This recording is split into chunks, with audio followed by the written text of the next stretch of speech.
repasemos un poquito qué fue lo que vimos la clase pasada para continuar viendo otros casos.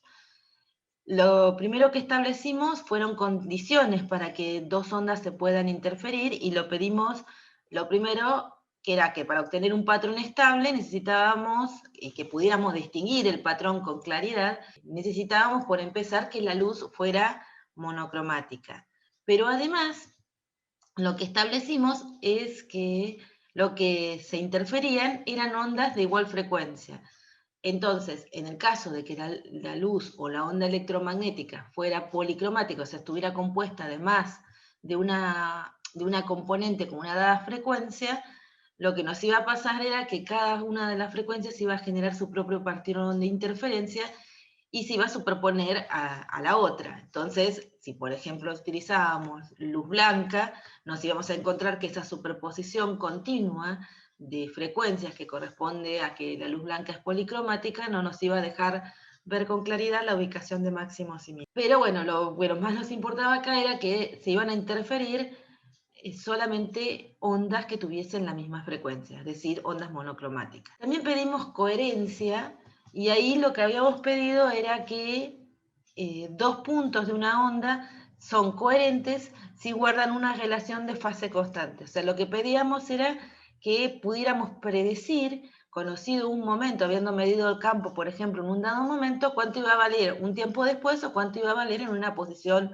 diferente de la que estábamos ubicados. O sea, poder predecir el valor del campo eléctrico, obviamente el del magnético, ¿no? Eso implicaba coherencia, tener claro que si habíamos medido el valor y conocíamos la fase, esa fase se iba a mantener constante. Eso implicaba dos cosas, porque cuando íbamos con una fuente real, esa fase no se mantenía constante en un tiempo infinito o una distancia infinita, sino que teníamos un tiempo de coherencia y una longitud de coherencia. El tiempo de coherencia ahora está definido acá como el intervalo temporal en el que podemos predecir la fase de la onda en un punto del espacio. Es decir, medimos y tenemos un dado tiempo en el cual nosotros podríamos predecir ese valor del campo un tiempo después o un punto después en el espacio, o sea, a una distancia del lugar donde medimos. Y la longitud de coherencia está íntimamente relacionada con el tiempo de coherencia porque es la extensión espacial en la cual podemos predecir con seguridad la fase. Es decir, si nosotros tenemos un tiempo en el que podemos predecir el valor del campo eléctrico, vamos a tener también una longitud en la cual lo vamos a poder hacer porque ese tiempo determina, sabiendo que la onda se propaga, nos determina la longitud en la que vamos a poder continuar sabiendo cuánto vale el campo, incluyendo su fase. Y con esa idea podemos sumar dos ondas coherentes, eso hicimos la cuenta, tomamos dos ondas planas de igual frecuencia, con un desfasaje fijo, las sumamos las expresiones, usamos una identidad trigonométrica, y después identificamos qué parte correspondía a la amplitud del campo, para poder evaluar la intensidad, y la intensidad nos quedó como una intensidad máxima que estaba directamente relacionada con la intensidad que traían las ondas que estaba sumando, multiplicada por el coseno cuadrado de la diferencia de fase entre las dos ondas que estábamos sumando, dividido 2. Y esto, que acompaña al valor máximo de la intensidad, es lo que determinaba un patrón de interferencia, es decir, la existencia de máximos y mínimos. Ese coseno cuadrado podría tener un valor máximo y en consecuencia darnos un máximo de intensidad, o un valor mínimo que en consecuencia nos daba 0 la intensidad. ¿Cuándo daban esas condiciones? Bueno, establecimos dos.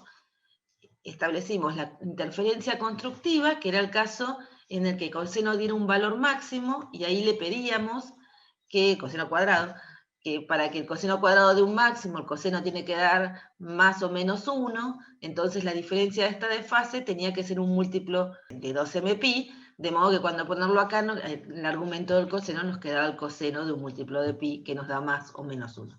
Y la destructiva era pedir que esa intensidad fuera 0, en consecuencia lo que necesitábamos es que la diferencia de fase fuera un múltiplo impar de pi, de modo que al reemplazarla en el coseno nos quedaba un múltiplo impar de pi sobre 2 y nos daba 0. Y bueno, nos podemos preguntar cómo conseguimos estas condiciones. Recuerden que sobre el final de la clase dijimos, bueno, estas son las condiciones extremas. 0 de intensidad máximo de intensidad, intermedio, vamos a tener otros valores, que bueno, en ese caso uno trata de evaluar cómo puede calcular este desfasaje. ¿Se acuerdan que lo teníamos relacionado en el caso de rendijas con la distancia entre rendijas? Y la distancia entre rendijas.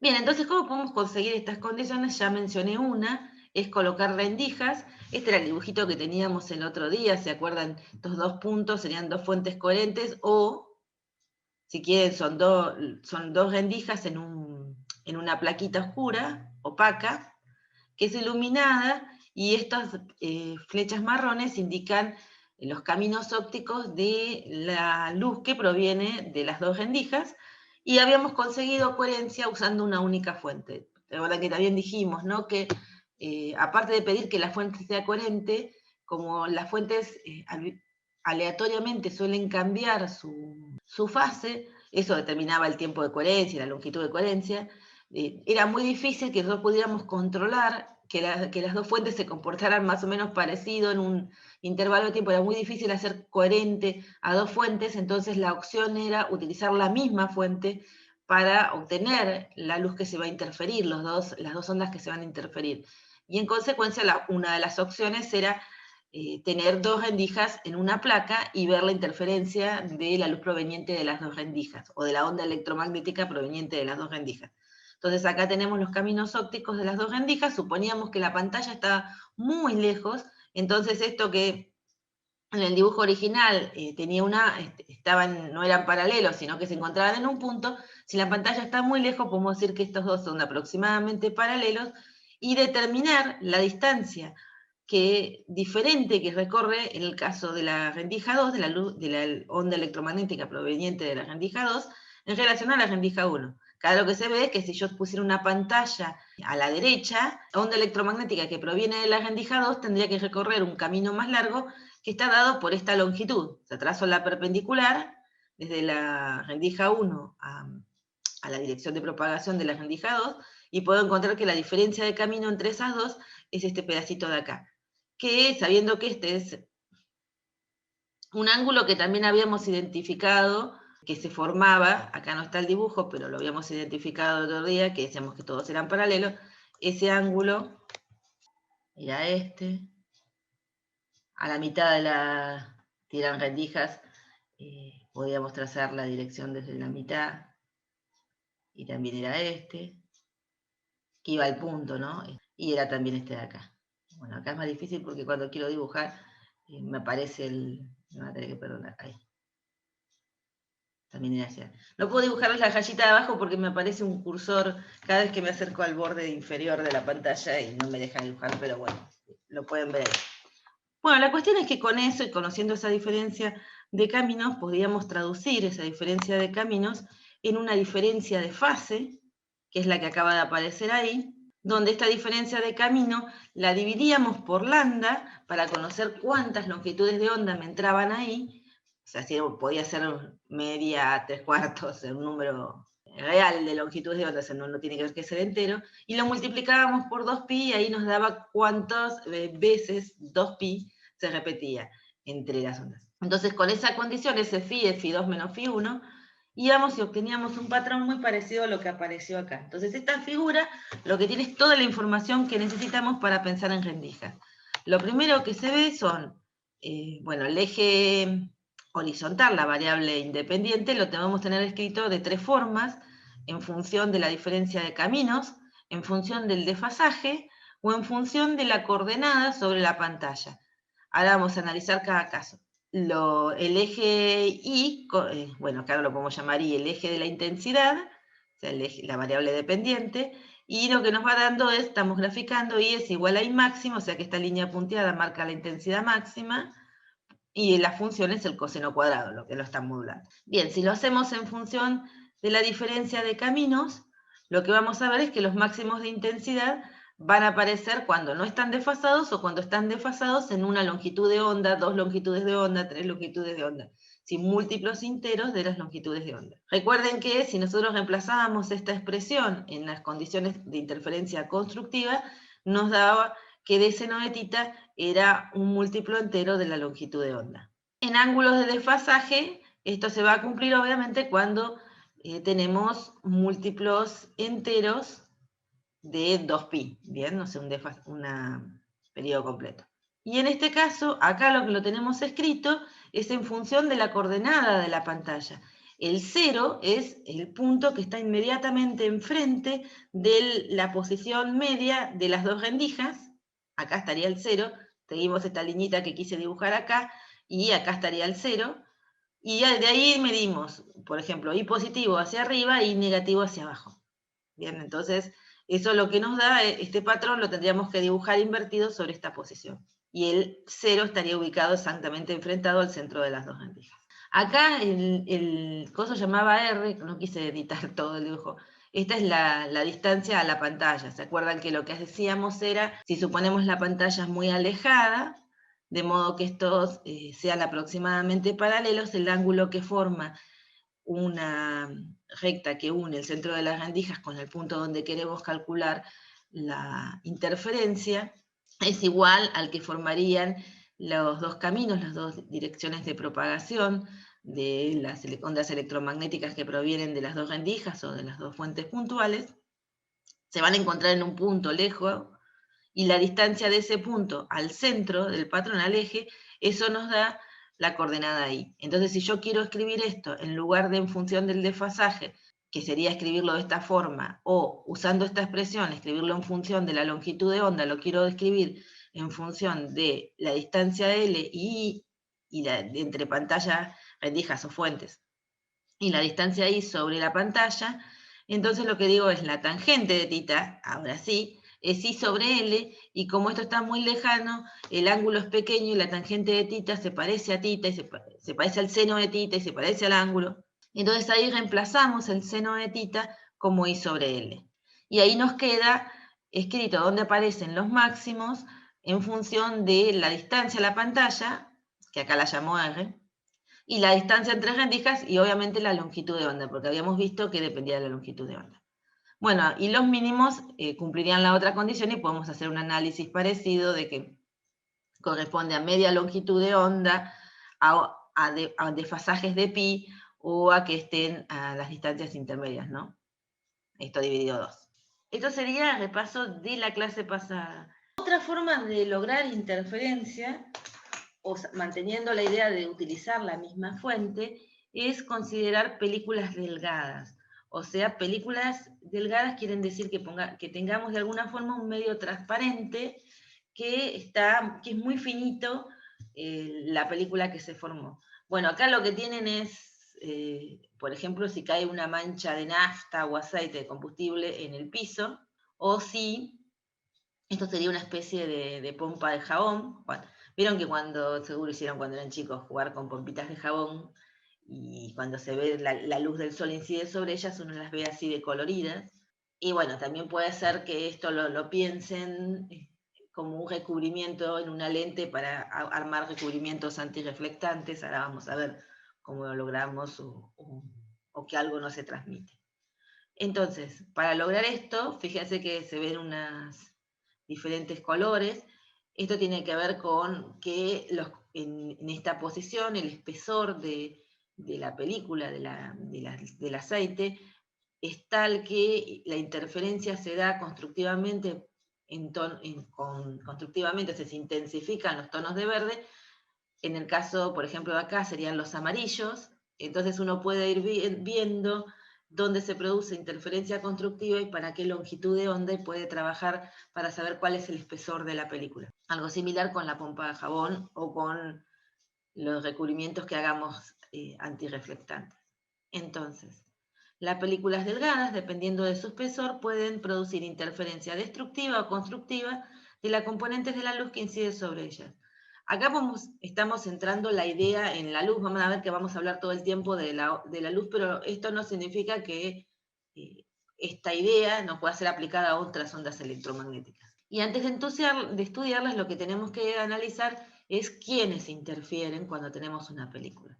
Entonces vamos al dibujito que tenemos acá, y estas plaquitas lo que tratan de representar es, esto por ejemplo podría ser, mirando esto de acá, una capita de agua, que encima hay una delgada capa, esto sigue para abajo, o sea, tienen agua, arriba se nos cayó un poco de combustible o de aceite, y hace una capa muy finita, y arriba tenemos el aire, es decir, tenemos un medio con índice de refracción N1, una delgada capa con índice de refracción N2 sobre un medio que tiene índice de refracción N3. En el caso de la pompita de jabón, lo que tendríamos es N1 es el aire, N2 es el jabón, y N3 vuelve a ser el aire. Bien, adentro de la pompita tenemos aire. O sea que vamos a ver que lo que obtengamos va a depender de la relación entre los índices de refracción de los tres medios que tenemos, o sea, del de la película y de los medios que rodean a la película. Entonces, lo que tienen que aprenderse es la idea de cómo se piensa esto y no las fórmulas que salen, porque las fórmulas dependen de qué índices de refracción le estemos dando en el problema.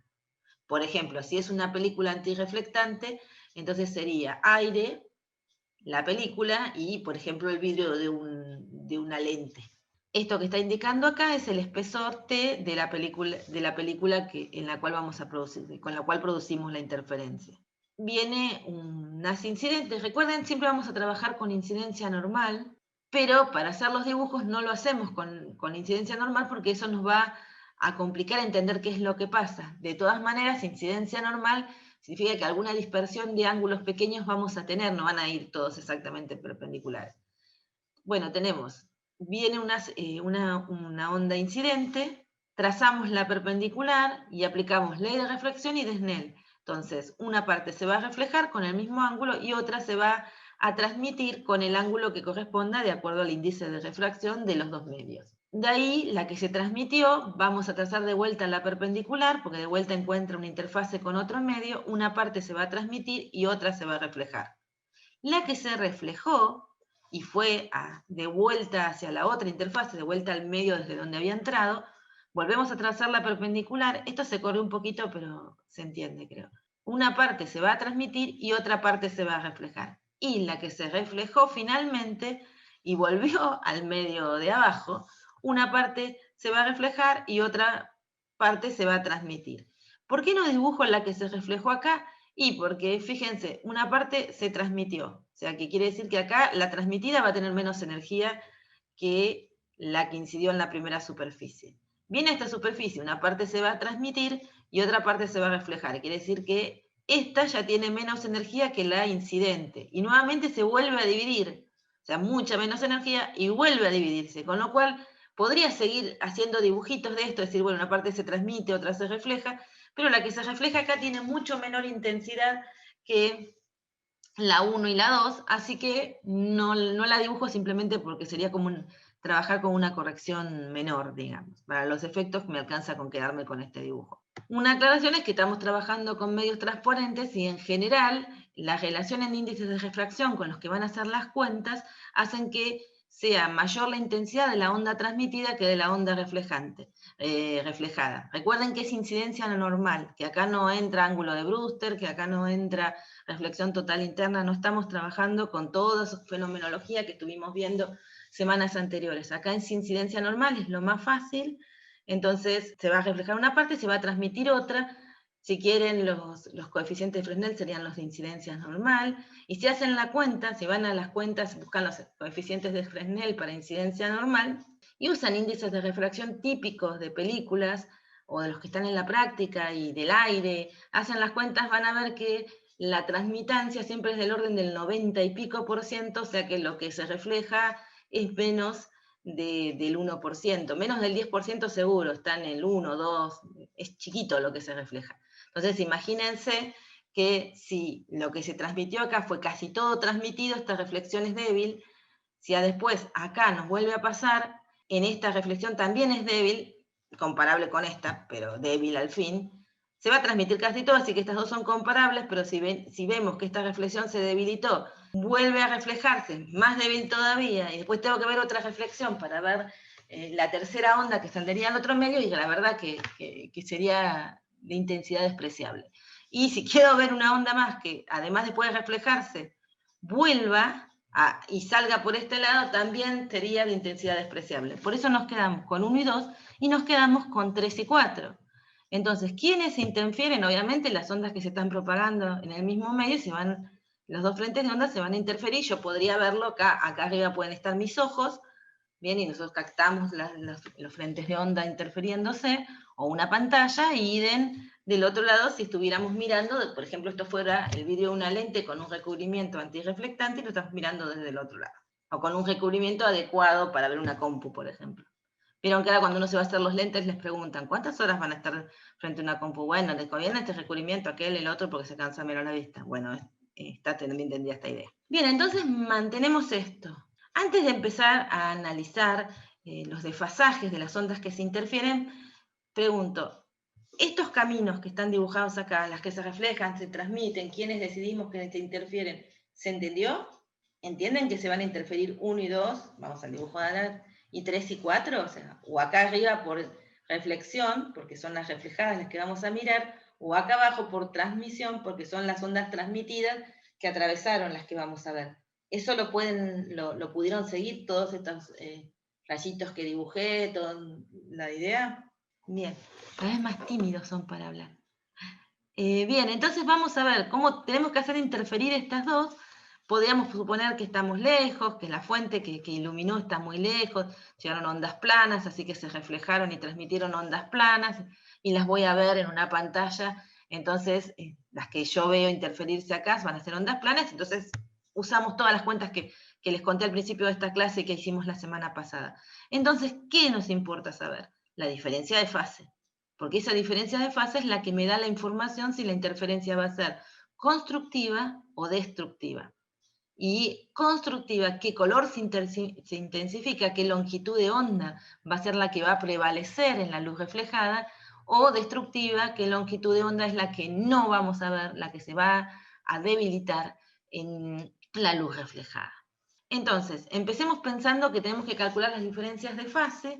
Vamos a mirar, la onda 1 se refleja, o sea que tiene una diferencia de camino, porque la onda 1 se refleja acá, pero fíjense que la onda 2 partió de esta reflexión, que una parte se transmitió, se reflejó y después salió. Entonces, para llegar las dos al mismo medio, para que 2 estén en el medio de 1, tuvo que hacer este camino. Bien, entrar, llegar a la otra superficie y volver. Y como suponemos incidencia normal, ese camino es 2 veces, delta S va a ser 2 veces el espesor de la película. Y eso se acuerdan que lo tenemos que hacer dividido la longitud de onda para saber cuántas longitudes de onda me entraron en esa diferencia de camino y multiplicado por 2pi para saber eso angularmente. Y acá uso una longitud de onda que la llamo lambda 2 porque la onda se está moviendo en un medio de índice de refracción N2. Así que lo que me interesa a mí acá es la longitud de onda en el medio donde se está moviendo la onda. Esa lambda 2, recuerdan que la podíamos poner como lambda, la longitud en el vacío, dividido el índice de refracción. Por eso acá, en esta expresión, me aparece el índice de refracción.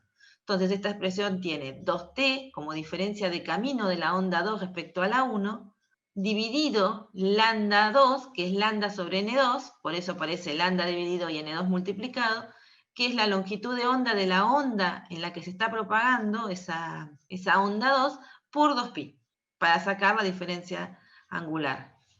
¿Esto me lo creyeron? Sí, profe.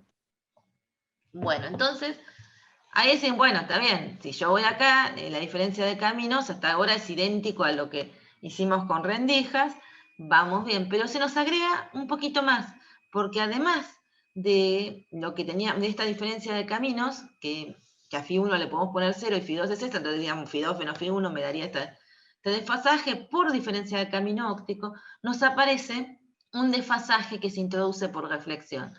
Y eso yo sé que el día que hablamos de ecuaciones de Fresnel y les hablé de incidencia normal y les mostré todos los dibujitos, era una ensalada. De hecho, creo que te toca siempre a vos, Gonzalo, el gran momento de las ensaladas, ¿no? De cosas mezcladas. Pero bueno, era una ensalada, pero una cosa que les dejé remarcado era que podían tener un desfasaje por reflexión en la onda, o sea que la onda podía presentar una diferencia de fase en la reflejada respecto de la incidente, y esa diferencia de fase estaba relacionada con la relación entre los índices de refracción.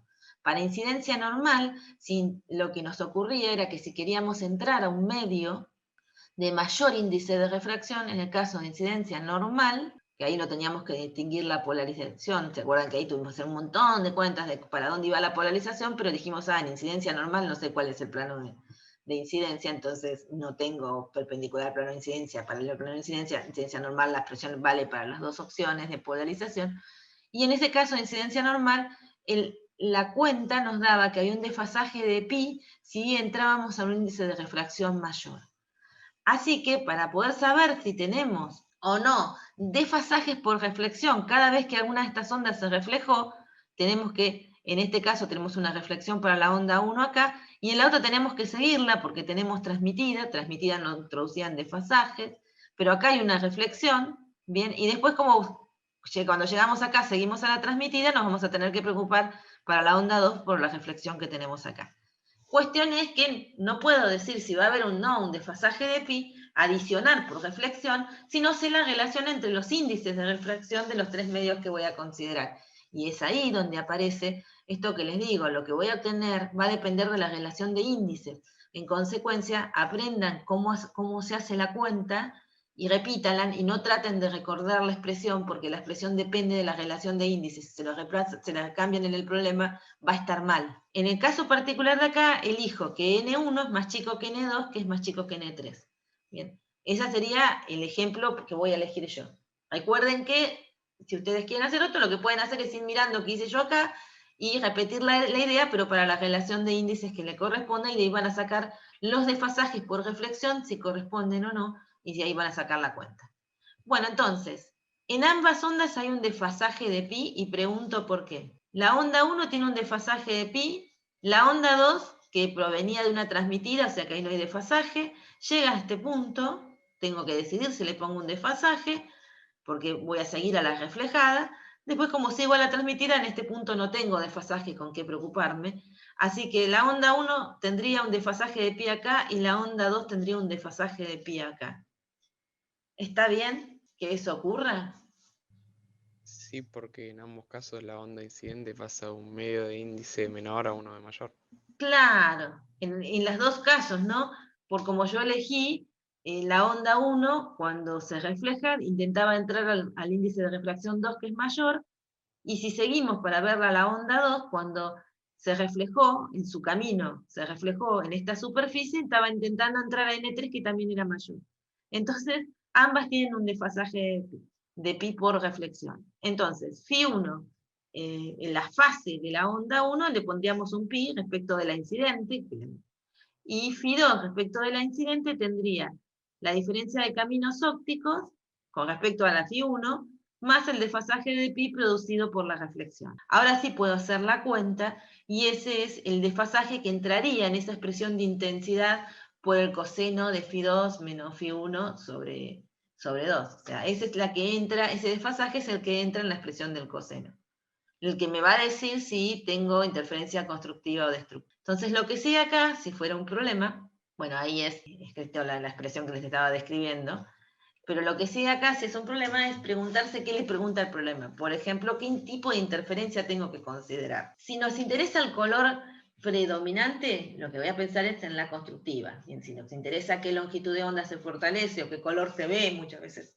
les dicen eso, estamos hablando de aquel que predominó, de aquel que se interfirió constructivamente, entonces aumentó su intensidad. En ese caso, la diferencia de fases, ¿se acuerdan que tenía que ser un múltiplo par de pi? Entonces, igualo la expresión que encontré para la diferencia de fases con esta condición de interferencia constructiva, y de ahí estoy igualando la condición del delta phi 2 con la condición de interferencia constructiva, y encuentro una condición de interferencia constructiva que está relacionada con el espesor de la película, la longitud de onda incidente, porque lambda es siempre la de la incidente, el índice de refracción del medio en el que se van, de la película, y este M, ¿se acuerdan que era un entero?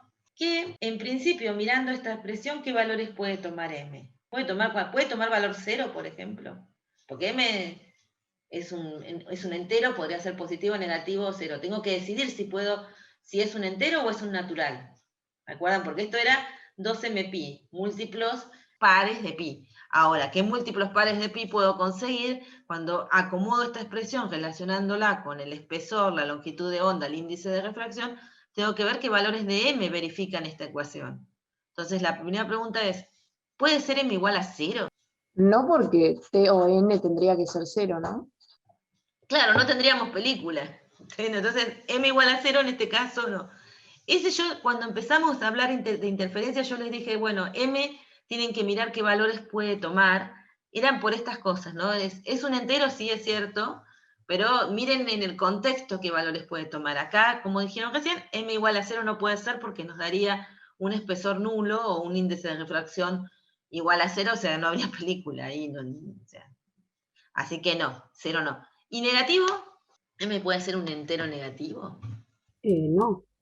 No, porque les daría, si ustedes ponen un -1 ahí, tendrían una relación donde alguien tendría que tener un valor negativo del lado izquierdo, y nada es negativo del lado izquierdo, es el índice de refracción, la longitud de onda y el espesor, que son todos valores positivos. Así que m, en este caso, va a ser un entero positivo, o sea, un número natural. Si nos interesa el color ausente, en el caso de reflexión, es fácil que sea el color ausente lo que van a tener, o sea, o el color que se debilita.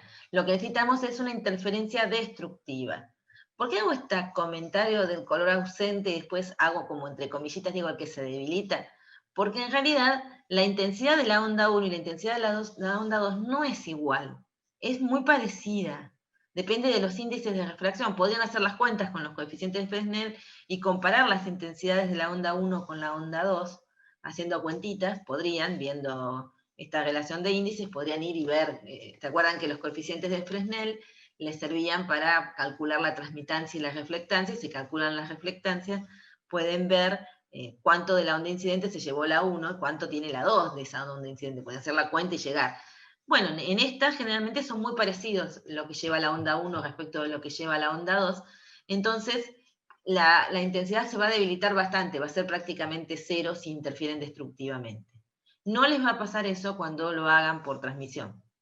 Entonces uno generalmente, el ausente es entre comillitas, digamos, porque depende mucho de los valores de los índices de refracción, pero el ausente vamos a suponer que es destructiva y que casi, las intensidades son tan parecidas que casi no nos queda intensidad en ese color donde la interferencia es destructiva, o en esa longitud de onda o frecuencia en la que la interferencia es destructiva. Bueno, entonces hago lo mismo que hice antes, ahora tengo que pedir que la diferencia de fase sea un múltiplo impar de pi, para que me queden múltiplos impares de pi sobre 2 dentro del coseno cuadrado y eso nos dé 0, y la interferencia sea destructiva. Recuerden, este comentario va en que yo hice esta cuenta suponiendo que las dos intensidades eran iguales. Cuando yo obtuve esta expresión, supuse que la intensidad de las ondas que se interferían eran iguales. Bien, acá, entre 1 y 2, podemos decir que es una buena aproximación, esa idea. Por eso todas las salvedades que les acabo de comentar. Bueno, entonces hagamos la igualdad. Decimos delta phi, me tiene que dar 4t pi la sobre lambda por n2, y eso tiene que ser un múltiplo impar de pi. Reacomodo y me queda esa expresión para la interferencia destructiva. Tengan en cuenta que yo podría haber escrito 2m más 1, 2m menos 1 es lo mismo. ¿Sí? O sea, lo que difiere es dónde empiezo a contar el m. Y acá, ¿m puede ser 0? Sí. Claro, acá sí. Acá no habría problema, habría un valor de m igual a 0. ¿Y negativo? También. El primer m negativo que puedo poner es menos 1. ¿Cuánto me daría el lado derecho? El m negativo más chiquito que puedo poner. Porque si No, perdón, me había olvidado que tenía que ser entero. Está bien, está bien. Si no, tiene que ser entero, porque si no, no contamos múltiplos de pi, ¿sí? No contamos fracciones.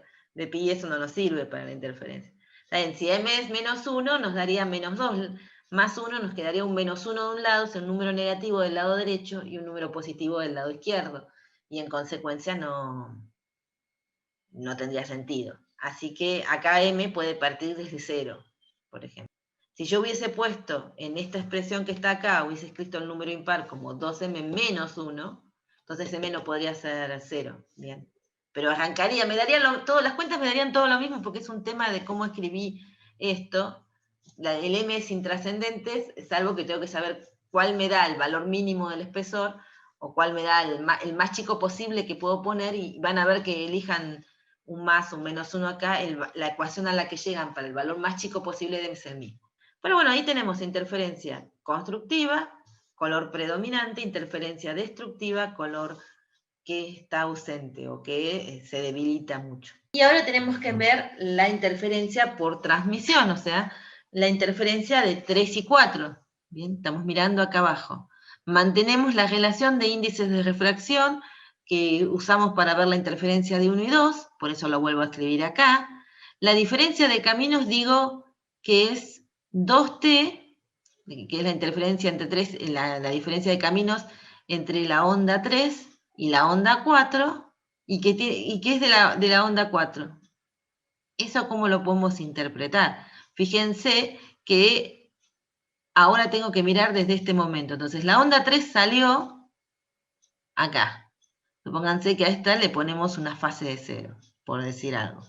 Entonces, cuando vamos a mirar a la otra tiene que ir, para salir al mismo medio e interferirse con 3, tiene que ir hasta acá, hasta la otra interfase, y volver. Así que recorre todo este camino, que para incidencia normal es 2T. Lo aproximamos con 2T. De vuelta hacemos la cuenta y decimos 2T, yo lo tengo que multiplicar por 2pi, por eso aparece el 4Tpi, y dividirlo por la longitud de onda de la onda en el medio en el que ocurrió esa diferencia de caminos, que vuelve a ser igual al medio n2. Así que lambda 2 vuelve a aparecer, y cuando la reemplazo me queda lambda, que es la del medio 1, la del vacío, dividido en n2. ¿Se entiende el porqué de esto? ¿Cómo llegué a esa fase, o esa diferencia de camino se transformó en una diferencia de fase para la onda 4? O sea, esta que viene acá. ¿No quieren que repita de dónde saqué las cosas? ¿Qué pensás, Gustavo? ¿Se entendió algo? ¿O al medio un brollo? Sí, si vienen con la deducción de las situaciones anteriores, Se similar. debería. Bueno, vamos a seguir. Esperemos que estén. ¿Están todavía ahí, chicos? Sí. Yo a veces siento que se dejaron grabando, ¿viste? Bueno, tenemos que ver si se introdujo una diferencia de pi por la reflexión.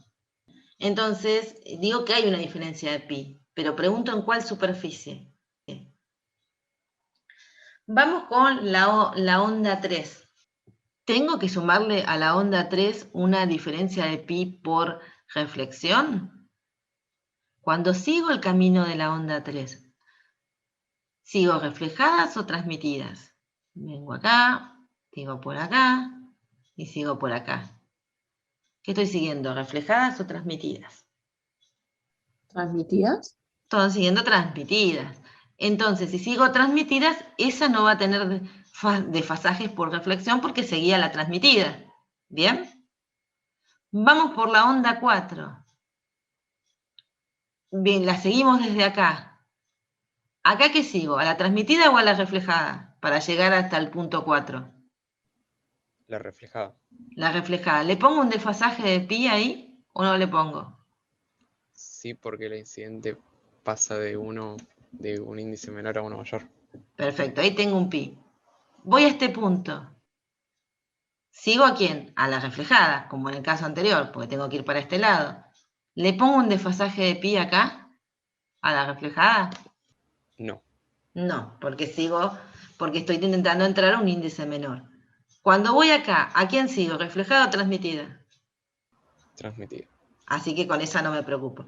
Entonces, hubo un solo desfasaje de pi y ocurrió en este punto, que es donde seguía la reflejada cuando estaba intentando entrar a un medio de mayor índice de refracción. Acá no, porque intentaba entrar a uno de menor, y acá no, porque sigo a la transmitida. Entonces, ¿en qué superficie? En esta, en la que va a aparecer el comentario ahí. Bien, entonces ahora puedo escribir mis fases, porque a la onda 4 tengo la diferencia de caminos ópticos más ese pi que apareció por reflexión, y en la onda 3 le pongo 0 de camino óptico respecto a la onda 4 y 0 de desfasaje por reflexión porque seguí siempre transmisión.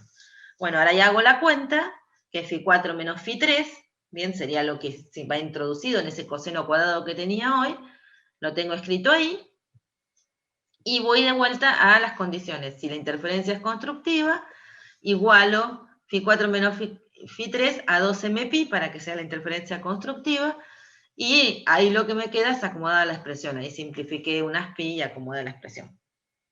Y acá podría hacer la misma pregunta. ¿Desde dónde puedo tomar m? ¿Puedo poner m igual a 0 ahí? Sí. ¿Y me da? Ah, no, perdón. Ah, no, hay que prestar atención. Fíjense desde qué valor tienen que tomar m, pero ahí se dan cuenta, porque si les da un espesor negativo o alguna cosa así, ya saben que ese m no, tiene que ser más grande. Bueno, y para destructiva, la condición de que sea un múltiplo impar de pi nos llega a esta relación.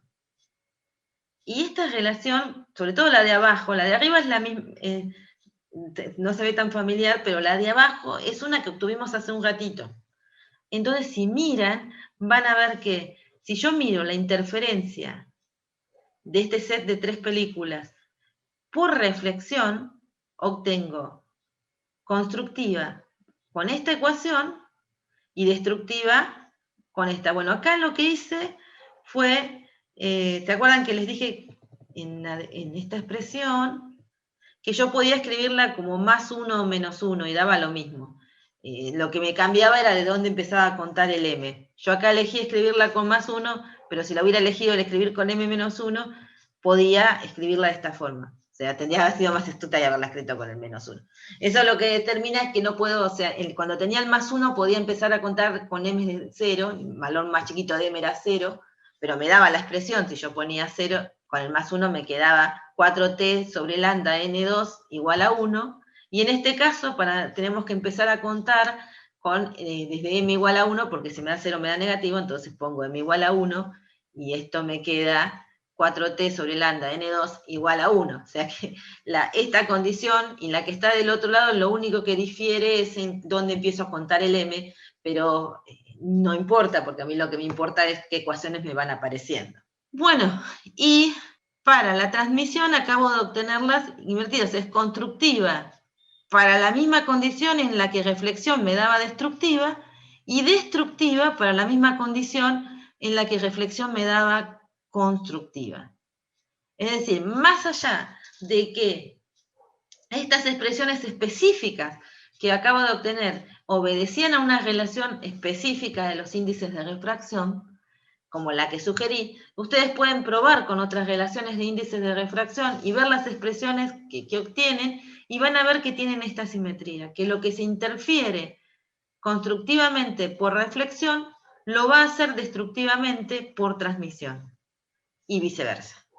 No es necesario que se acuerden esto ayuda para que, ayuda a memoria, le va a decir, bueno, si se recuerdan que algo se interfirió constructivamente por reflexión, y bueno, por transmisión va a ser destructivo. Si se interfirió destructivamente por reflexión, por transmisión va a ser constructivo. O sea que es lo inverso, ¿no?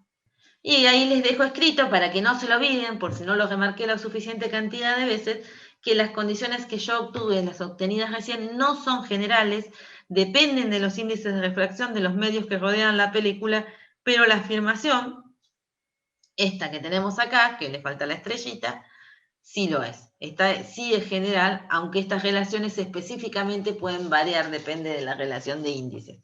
Bueno, les invito a que cambien, no sé, que N3 sea menor que N2, entonces van a ver que les cambian las expresiones, pero llegan a una tablita similar a la que les acabo de mostrar. Bueno, lo que vamos a hacer es aplicarlo a cuentas para que entiendan qué hacer. Entonces, pompa de jabón, fíjense, me busqué una pompita de jabón que se ve verdosa. Como es una pompa de jabón o burbuja de jabón, el índice de refracción de la película va a ser muy parecido al del agua, que es 1,33, y vamos a suponer que vemos normalmente hacia la película, que es incidencia normal para poder obtener. ¿De qué dependen los colores que se van a observar? Van a depender de, obviamente, ese índice de refracción que les di, de las longitudes de onda de la onda incidente. O sea, si yo, obviamente, si hago incidir luz monocromática, va a depender si la interferencia es constructiva o destructiva, si yo logro no observar a la luz que se refleja. También va a depender de la intensidad, ¿no? Porque si siempre algo se me va a reflejar, si es algo muy intenso, algo voy a terminar viendo. Si hago con luz policromática va a depender del color que se interfiere constructivamente, o sea, del que se intensifica en relación a los demás que no se van a interferir constructivamente, ¿no? O sea, si es, por ejemplo, luz policromática en un continuo, como es la luz solar, por ejemplo, en ese caso, obviamente, si un color para ese espesor de películas interfiere constructivamente, y los demás van a ir las frecuencias cercanas, las longitudes de onda cercanas, se van a interferir, pero no tan constructivamente como ese, y después va a haber otras longitudes de ondas en donde la interferencia sea destructiva. Entonces se van a intensificar los colores que están en la proximidad de la interferencia constructiva. Bueno, para determinar el espesor de la pared de la burbuja, si se observan predominantemente colores bordosos, como es ese dibujo, de longitudes de onda cercanas a 550 nanómetros, que eso es más o menos el verde, cuando se lo ilumina con luz blanca. Entonces el problema es lo que estaba diciendo recién, lo iluminamos con luz blanca y la vemos así, media verdosa, entonces decimos que se interfieren, que lo que estamos viendo predominantes son los colores verdosos, o sea, próximos a las longitudes de onda de 550 nanómetros, que corresponde al verde. Entonces lo que tenemos que hacer es interferencia constructiva para esa longitud de onda. Y ahí vamos a determinar el espesor de la película en el que la interferencia es totalmente constructiva para esa longitud de onda y que no es tan destructiva, digamos que se siguen sumando intensidades para longitudes de onda próximos.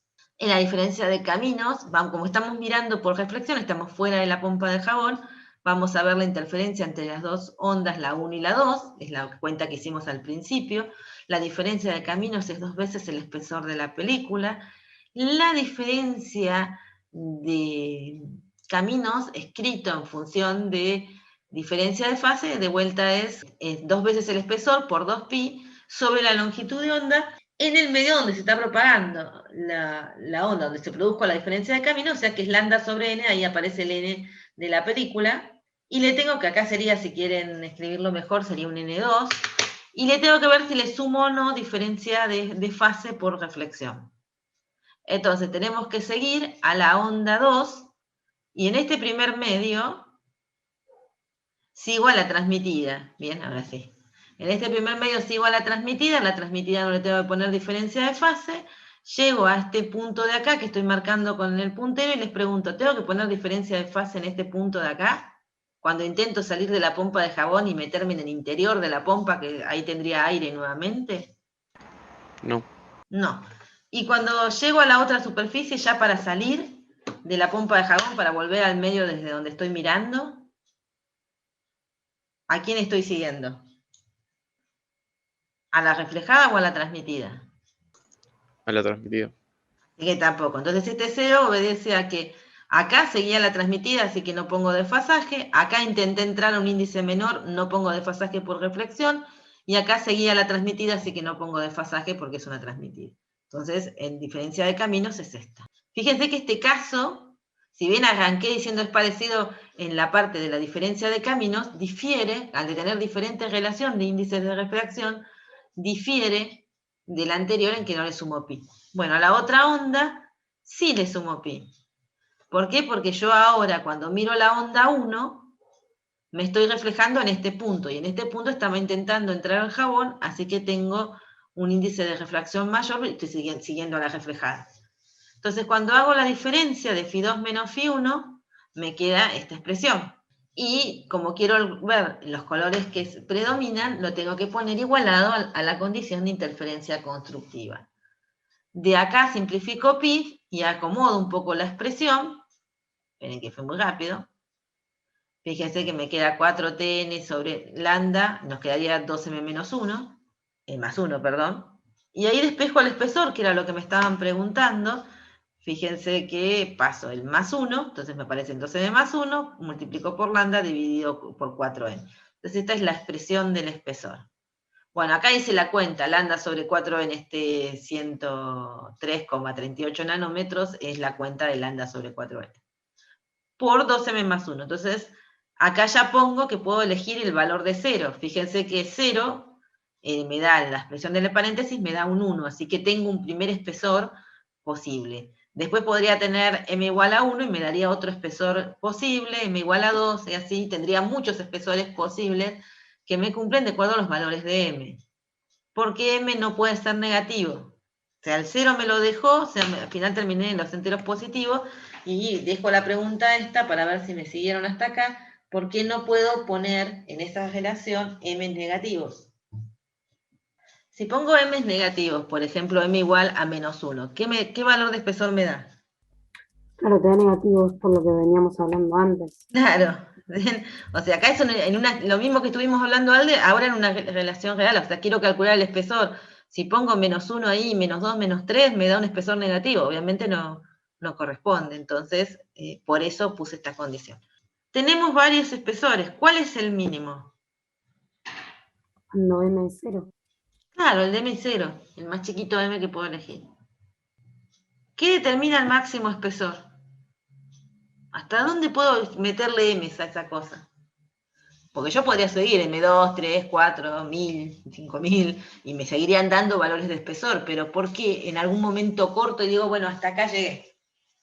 Este es el espesor más grande que puedo tener en el que pueda haber esta... Porque la pompa de jabón no puede tener 10 centímetros de espesor. ¿Ven? O sea, más allá de que físicamente es una película tensoactiva y demás, por lo tanto no va a ser gruesa, física, desde el lado de la parte óptica, porque termino pensando en que hay un espesor máximo que puedo considerar. Si pudiera llegar a pompas de jabón súper gruesas, porque igual tengo que limitar el espesor.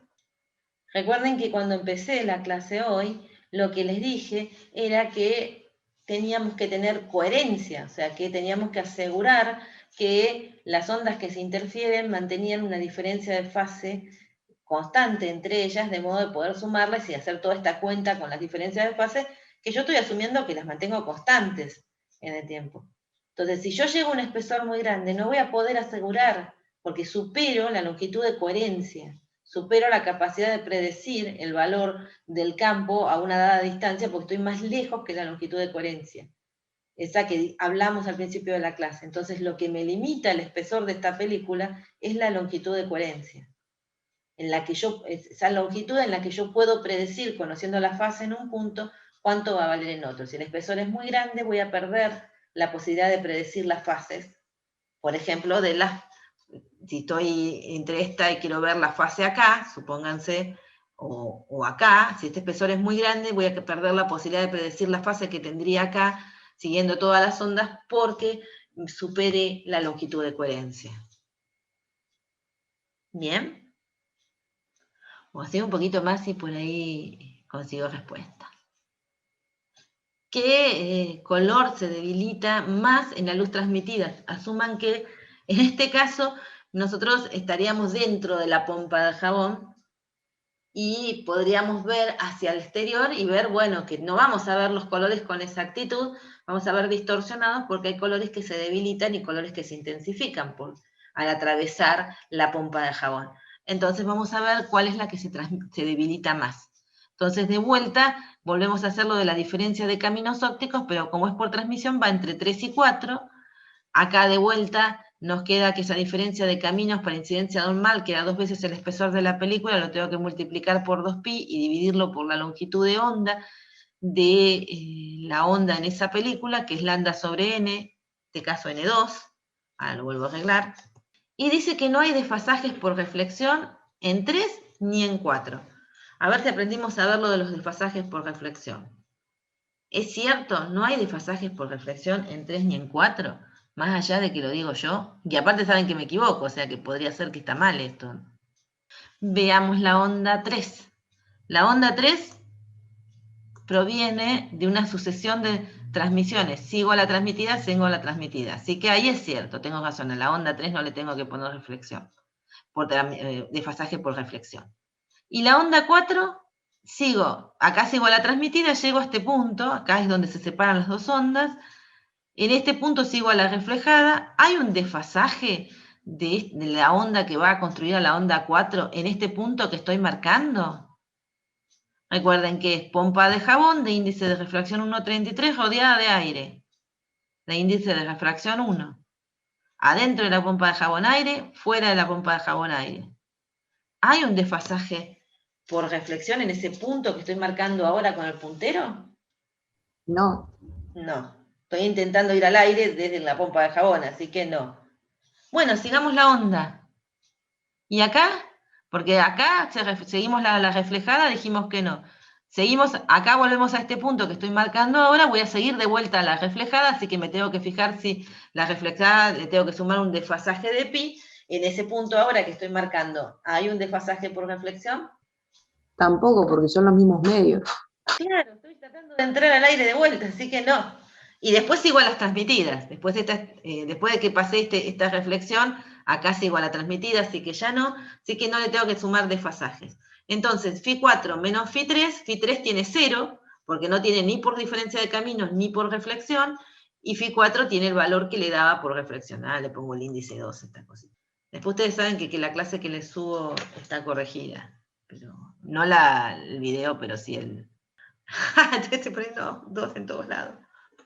Bien, entonces lo igualo a interferencia constructiva, que era 2m pi, por eso no aparecen las pi cuando hago la cuenta. Bueno, o a interferencia destructiva, que era 2m más 1 pi, simplifico las pi. Y ahí tenemos la que se intensifica y la que se debilita. La última es la que responde lo que debilita. Y bueno, y fíjense que la que se debilita era la que me tiene que dar el verde, porque era la misma relación que tenía hoy para cuando se intensificaban, que era la aplicación de lo que les dije hoy.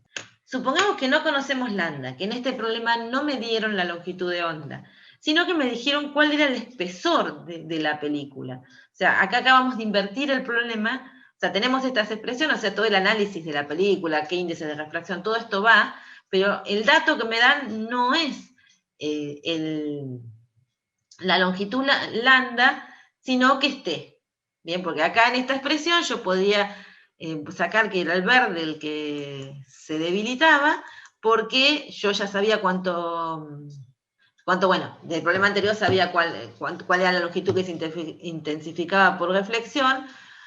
Conociendo esa longitud, bueno, podía sacar el espesor de la película mínimo, usando ese espesor podía venir acá y sacar la longitud de onda que se debilitaba, pero mirando las relaciones, que una era la contraria, la misma que la otra, si de un lado me daba constructiva, en el otro me está dando la misma expresión destructiva, o sea que obviamente ni tengo que hacer la cuenta, ya sé que va a ser el verde.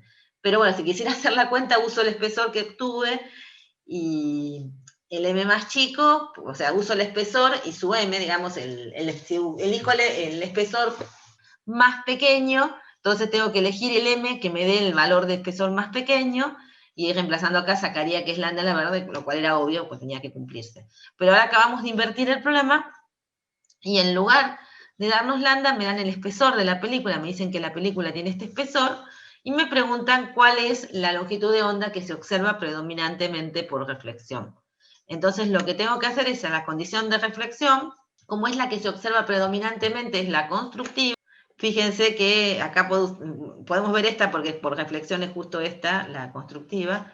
Entonces tengo 4-3n de espejo lambda, entonces me queda 4-3n sobre 2m más 1, y eso me quedaría, bueno, ahí saqué la cuenta de 4 veces t por n, que es dato, entonces nos queda este 1,277 por 10 a la menos 6, esto tiene que estar en metros, sobre 2m más 1. Cuestión es que tendría que ir reemplazando valores de m para sacar la longitud de onda y ver cuál es la que se predomina. Entonces digo, bueno, listo, cualquier m. No, bueno, si me están preguntando la que se observa, tendría que tener una longitud de onda que pertenezca al visible, o sea, no es cualquier longitud de onda. Acá estoy limitado, tiene que ser una longitud de onda en el visible, entre los 400 nanómetros y los 700 aproximadamente. Entonces voy a ir reemplazando valores de m y verificando si es o no del visible.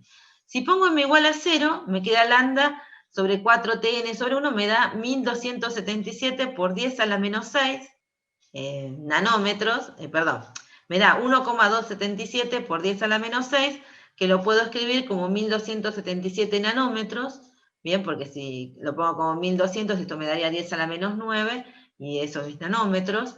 Y ese número no pertenece al visible, ¿no? Porque tengo que estar entre los 400 y los 700 aproximadamente. Hago la m igual a 1, repito la cuenta, reemplazo m igual a 1 acá, esto me queda 4tn sobre 3, hago la cuenta, me quedaría 0,425,6 por 10 a la menos 6, o sea que 425,6 nanómetros. Eso es el azul, ese sí pertenece al visible. Bueno, y si hacen uno más, que nos quedaría 4t por n, por índice de refracción, sobre 5, les va a dar un número más chico que 400, entonces ese tampoco pertenece al visible, porque la longitud de onda está por debajo de los 400, así que ese no, y si siguen haciendo M más grandes, van a seguir con longitudes de onda más pequeñas que no están en el visible, así que esas tampoco.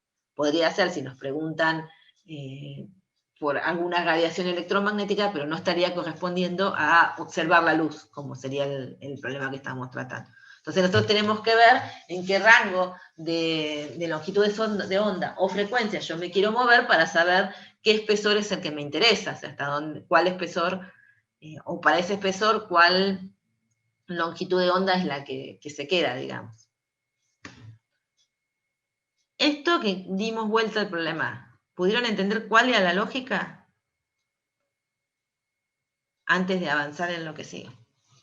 O sea, elegí un espesor y quería determinar la longitud de onda, pedí interferencia constructiva, la expresión que era interferencia constructiva por reflexión era igual a esta, por eso está escrita acá, despejé lambda en función de los parámetros del problema, que era el espesor, el índice de refracción, y el entero que vamos evaluando con los valores que puede tomar M. Fui reemplazando los valores posibles de M para determinar las longitudes de onda y me quedé con aquella que me daba el visible. Estos son todos N2. Bueno, dentro de los problemas que tienen en la práctica, uno que van a trabajar son cuñas. Cuñas es parecido a lo de la película, solamente que la película, en vez de ser toda del mismo ancho, su espesor va cambiando conforme se mueven. ¿Cómo arman una cuña? Necesitan tener dos medios que son grandes, que superan las longitudes de coherencia, pero la cuña no. Esta, por ejemplo, se armó con 2 plaquitas de vidrio gruesas para no tener que preocuparnos ahora van a ver con quiénes interfieren y vamos a ver cómo hacemos uso de que las placas son gruesas y superan la longitud de coherencia. Y le pusimos un pelo, algo muy pequeño, algo nanométrico, de modo que esto genere, que en este caso serían 2 placas de vidrio, una cuñecita de aire, de espesor variable, que nos va a generar, si la miramos desde arriba, también un patrón de interferencia. Entonces la primera pregunta que hay que hacerse es quiénes interfieren y por qué, haciéndolo de reflexión y refracción. Voy a ir despacio para ver que se entienda quiénes están pasando y qué voy a descartar. Entonces viene la luz, recuerden que siempre es incidencia normal, pero uno amplía un poco el dibujo para poder ver mejor qué es lo que pasa. De esa luz incidente una parte se refleja y la otra se transmite. No dibujo las normales nada más que para no complicar el dibujo. Ustedes si quieren la pueden hacer prolejita.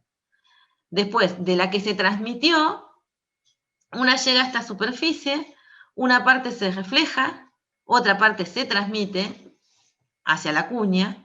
De la que se transmitió hacia la cuña, una parte se va a transmitir de vuelta a la otra plaquita de vidrio, otra parte se va a reflejar. De esa, en este punto, una parte se va a reflejar, pero mucho menos intensa, y otra parte se va a transmitir. Y las 2 transmitidas, que estaban yendo de vuelta hacia el medio de donde venía la luz, las 2 se van a transmitir hacia ese medio. Entonces interfieren 1 y 2. Esta cuña está apoyada sobre algo, ¿no? Y acá hay una cruz que dice que no voy a mirar esta. No voy a mirar esta, básicamente porque esta está a una diferencia de camino óptico de la 1 muy grande, porque el espesor es muy grande. Entonces, no voy a poder hacer una interferencia constructiva porque no vamos a tener vamos a superar la longitud de coherencia. Entonces, esta no va a poderse interferir con 1 y 2. ¿Por qué en esta sí? Porque en realidad lo que produce la interferencia de las 2 ondas 1 y 2, la diferencia de caminos es el espesor de la cuña, y la cuña sí es chiquitita. Entonces ahí sí puedo ver que esas 2 ondas se van a interferir constructivamente. O sea, la diferencia de caminos entre, por ejemplo, esta que taché y esta, y la 1, tiene que ver con el espesor de la placa de vidrio, y en consecuencia, si la placa de vidrio es muy gruesa, supera la longitud de coherencia. Pero la diferencia de caminos entre 1 y 2 está relacionada, porque fíjense que llegué a este punto, se reflejó, y la otra tuvo que recorrer todo este camino para hacer la reflexión y seguir. O sea, estos caminos de acá son los mismos para 1 y 2, la diferencia de caminos está en la región de la cuña, y la cuña es finita, así que ahí sí estoy por debajo de la longitud de coherencia, y ahí sí puedo mirar si las ondas se van a interferir constructivamente o destructivamente. Bueno, la diferencia de caminos lo estuve diciendo, es 2 veces h, voy a llamar h a esta altura, en un ratito va a aparecer que eso se llama h, entonces va a ser la diferencia de caminos entre 1 y 2, y hago lo habitual, que es empezar a escribir los desfasajes por reflexión, y esta diferencia de camino, y el desfasaje por reflexión. Entonces, a la onda 1, le pongo un desfasaje de 0, ¿por qué? Porque la onda 1 acá viene todo junto, digamos, y se refleja. La reflexión de la onda 1 se produce en este punto, en donde estoy intentando ir del vidrio al aire, así que ahí no hay desfasaje por reflexión, y esa no tiene diferencia de camino. La onda 2 tiene una diferencia de camino de 2h, que lo voy a multiplicar por 2pi sobre lambda. No me aparece el índice de refracción. ¿Por qué? Porque la onda 2, el lugar donde se produjo esa diferencia de camino, es en el aire. Bien, es entre el espacio que se produjo por la cuña, que está relleno de aire. Si estuviera relleno de otro medio, tendría que poner el índice de refracción del medio que corresponde. Y tengo que mirar si hay un desfasaje por reflexión. Acá sigo a la onda transmitida, acá estoy intentando entrar a la placa de vidrio, ahí va un pi, acá, cuando llego a este punto, sigo a la transmitida, así que va solo un pi. Entonces logré escribir la diferencia de fases en función de la altura esta del punto donde estoy produciendo. Observen que yo este punto lo puedo ir cambiando, entonces si lo hago un poco más acá o lo hago un poco más allá en la construcción, las alturas que voy a considerar van a tener que ver de la posición sobre la cuña en la que me voy a ubicar. Y eso es lo que me va a cambiar porque el espesor está siendo variable de la cuña. Entonces, si quiero preguntarme dónde están las franjas oscuras y brillantes, de vuelta tengo que pedir que ese desfasaje esté relacionado con las diferencias de camino, esté relacionado con las condiciones de interferencia constructiva o destructiva. Pero antes de seguir, lo que quiero escribir, como h es una variable, lo quiero escribir más que nada en función de no de la altura de la cuña, sino de esta coordenada que voy a llamar x, bien, que está relacionada con la altura de la cuña en ese punto, pero si yo soy alguien mirando desde acá arriba, yo voy a mirar sobre la placa y voy a estar encontrando máximos y mínimos, supónganse mirando acá, mirando desde arriba, en posiciones que van a depender de la coordenada x. Entonces voy a escribir todo ese desfasaje en función de la coordenada x. Entonces la tangente de este θ del ángulo de la cuña va a ser el opuesto, que es la altura de la cuña, sobre la coordenada x en ese punto. O sea, la altura de la cuña en ese punto sobre la coordenada respecto del punto donde se unen las dos plaquitas de vidrio. Entonces es h sobre x. Pero si voy a toda la longitud, h se convierte en el diámetro del pelo y x se convierte en la longitud de la plaquita. Entonces h sobre x o d sobre l. Acá decía una longitud, tengan en cuenta esto, ¿no? Que el vidrio tenía longitud L, separadas en un extremo por un pelo de diámetro D. Bien, estaba dicho en el enunciado. Bien, entonces de ahí puedo despejar h en función de que del diámetro del pelito, de lo que sea que haya puesto para armar la cuña, la longitud que tiene la placa, pero además de la posición en la que yo estoy mirando en particular sobre la cuña. Miro desde arriba y desde donde lo veo. Entonces reemplazo, despejo h en relación a d, l y x, y lo reemplazo. Entonces, la condición de interferencia constructiva sería 4 pi d sobre l x, y dividido lambda, más pi, igual a 12m pi. Simplifico las pi y acomodo la expresión, y me queda que las franjas brillantes aparecen con esta condición. Para la destructiva, vuelvo a igualar ese desfasaje entre las dos ondas, la 1 y la 2, habiendo reemplazado h en función de las coordenadas y los parámetros de la cuña, pero lo pido para interferencia constructiva, es decir, destructiva, que significa que vayan desfasadas en un múltiplo en par de pi. Y me queda, cuando simplifico y acomodo la expresión, me queda que X es igual a M lambda L sobre 2D. O sea que estas serían las coordenadas X de los máximos y este de acá abajo de los mínimos.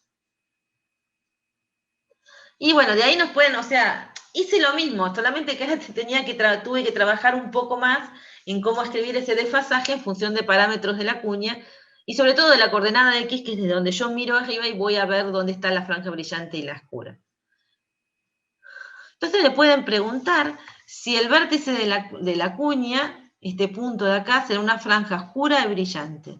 Y si esta respuesta va a depender de la longitud de onda de la onda incidente y del espesor del pelito que puse para armar la cuña. El vértice, o sea, X igual a 0.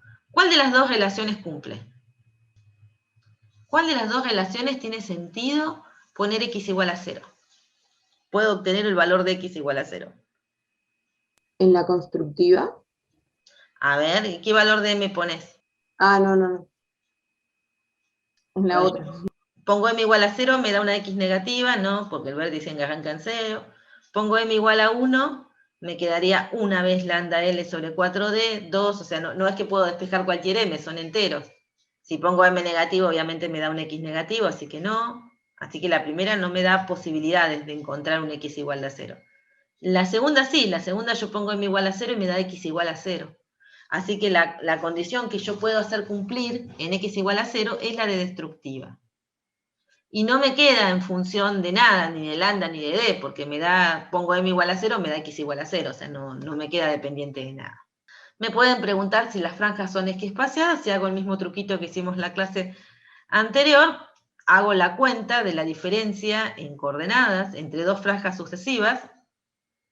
Acá está completamente explícito, ¿no? Yo elijo la franja que está, reemplazo M por M más 1, o sea, la siguiente a 1, y acá dejo la de M, entonces esta sería la franja y la que está después, o sea, con un M más 1, y cuando resuelven la cuenta les queda que el delta X es lambda L sobre 2D, o sea que como M era arbitrario a cualquier par de franjas, una y la siguiente, así que esas están X espaciadas.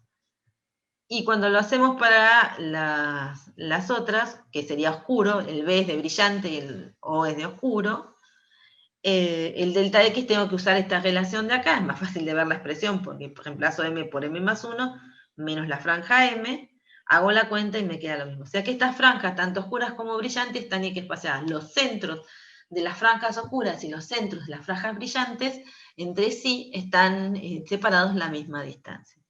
Bueno, de ahí pueden resolver cualquier cosa que les pregunten de cuñas, y una cuña un poco más elaborada es esta, que se forman lo que se conocen como anillos de Newton. Este está en casi todos los libros. Se forman anillitos, bien, que están relacionados con que pusimos una lente sobre una placa de vidrio. Bien, entonces la cuña que se armó, en vez de ser un triángulo fácil, lo que tenemos es algo más curvado. Esta cuña es esta región de acá. De vuelta, el espesor de la lente es grueso, supera la longitud de coherencia. Entonces, si miran el dibujo, este lo saqué de alguno de los libros que les recomendamos, viene la luz incidente con incidencia normal. Acá tendría que haber una reflexión que no está dibujada, porque en realidad como esta longitud es mayor a la de coherencia no me importa. Y después veo la reflexión en este punto de acá, que sería este rayito que viene acá, y después la que se transmitió en este punto, que fue y vino sobre la cuña, después se transmitió, llegó acá. Entonces, es el mismo dibujo que hicimos hoy con la cuña triangular, pero lo hacemos con algo más curvado. Y la cuestión acá, que en el mismo se ve claramente que el centro es oscuro. Entonces podríamos tener que justificar por qué ese centro es oscuro.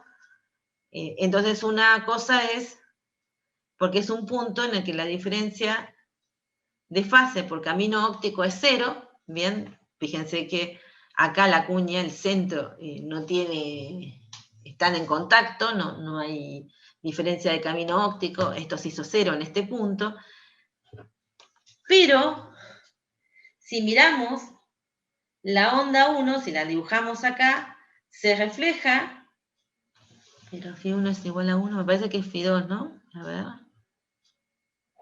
Φ1 es el Φ1 no tiene nada. Φ2, se refleja en el vidrio por el aire. Sí, es Φ2 la que le tengo que poner ahí, perdón, hubo un error. Pero a una de las dos ondas que se reflejan, una se refleja, supónganse, está bien, no hay nada, pero intentaría entrar, si hubiese algo, intentaría, o suponen que pasa en el vidrio derecho, o suponen que habría una delgada película de aire inexistente prácticamente, como para que despreciemos diferencia de camino, pero que esa haría que la onda 1 no tenga fase, pero la onda 2, que pasaría esa delgada película de aire muy, muy delgadita, y se reflejaría en la plaquita de vidrio de abajo, sí tendría un desfasaje de pi. Entonces, la onda 1 y 2, que llegan a los ojos, si miramos directamente desde acá, no tienen casi diferencia de camino óptico, pero sí tienen un desfasaje de pi. Así que esas dos ondas se van a interferir en el centro en forma destructiva. Es lo mismo que vimos recién con la cuña cuando se tocaban las placas de vidrio. Acá es Φ2. Ahora se los arreglo. Y después me preguntan por qué, si miran la imagen de la derecha, dejan de observarse los anillos con la distancia al centro. Por eso ven tan bien en el centro, y cuando estamos muy en los extremos de la lente, o sea, en la región más alejada del centro, se dejan de observar los anillos. ¿Se les ocurre? ¿Qué pasa si nos alejamos del centro con el espesor de la región que está de aire, o sea, el aire entre la lente y la placa? ¿Se agranda ese espesor o se achica? Se agranda. Se agranda. Entonces, fíjense que esto se agranda muy rápidamente, entonces en algún momento se va a dejar de cumplir lo de la longitud de coherencia, entonces no van a poder obtener un patrón de interferencia estable, entonces van a perder los anillos en afuera, se van a ver más en el centro, donde el espesor todavía cumple ser menor que la longitud de coherencia de la fuente con la que están iluminando. Y si tienen que hacer cuentas, tenemos que calcular la diferencia, el desfasaje. El desfasaje de vuelta lo podemos escribir como el espesor, 2 veces el espesor, que es el camino que hace la segunda onda, 2pi sobre lambda por en el vacío, o en el aire, porque suponemos que es el medio que rodea todo esto, y 1pi por la reflexión en este punto. Esto es lo mismo que la cuñita que vimos recién, solamente que tenemos que ver cómo escribir este t en función de la distancia al centro. Bien, de esta distancia r al centro, tenemos que ver cómo escribirlo. Bien, y que la otra no era fácil, porque era más triangular, acá es circular. Entonces, lo que tenemos que ver es que este espesor t está relacionado con el radio de curvatura de la lente, porque fíjense, acá sería directamente, si este sería el punto donde podemos trazar los radios de curvatura de la superficie de la lente curvada, acá sería el R, y cuando voy al punto en particular donde quiero calcular el espesor, acá sería el R. Entonces, esta alturita de acá, que es la proyección de este sobre el R, o sea, estas dos distancias son R, pero el espesor es este pedacito de acá, bien que está marcado acá. Entonces, ¿cómo lo calculo? Y bueno, miro este triángulo rectángulo que se formó, y digo, la hipotenusa, que es R cuadrado, va a tener que ser el cateto, que es R menos este pedacito de acá, que es el espesor al cuadrado, más esta distancia, que es la distancia que mido desde el centro al punto donde estoy mirando si está la franja oscura brillante. Entonces, tenemos esta expresión. Y bueno, de ahí hay que trabajar. O sea, hay que despejar T para expresar acá, para ponerlo ahí, y decidir si es interferencia constructiva o destructiva para encontrar la expresión. Pero la lógica sería muy parecida a la de la cuña recta, a la de cuña triangular.